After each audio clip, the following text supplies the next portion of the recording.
He rose from nothing.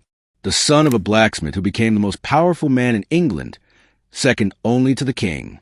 Thomas Cromwell wasn't born into power. He built it, brick by brick, reform by reform. But in Henry VIII's court, one mistake could cost you everything. And Cromwell, he made the worst mistake of all.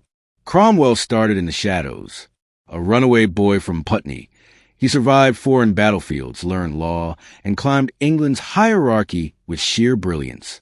He became Henry VIII's closest advisor, breaking England from the Pope, dissolving the monasteries, and making the king the head of the church. He ruled with paperwork, parliament, and power, but behind the scenes, enemies circled like wolves. In 1540, with Europe closing in, Cromwell pushed Henry to marry a German Protestant princess, Anne of Cleves. He needed allies, but when the king saw her, he was horrified. "She looks like a Flanders mare," he said. The marriage was a disaster, and Cromwell, he took the blame. On June 10th, 1540, Cromwell walked into a council meeting. Instead of discussion, he was arrested, charged with treason and heresy, without trial, without warning. He wrote desperate letters from the Tower, begging the king for mercy, but Henry stayed silent. On July 28, 1540, the same day Henry married his next queen, Cromwell was executed.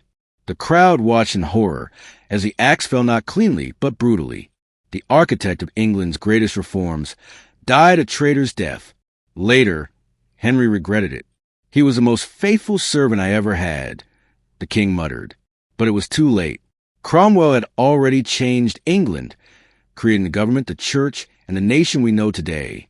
He was never a king, but for a time, he ruled like one, and that was unforgivable. Subscribe to the Crit Stories for more tales of power, betrayal, and history's forgotten giants.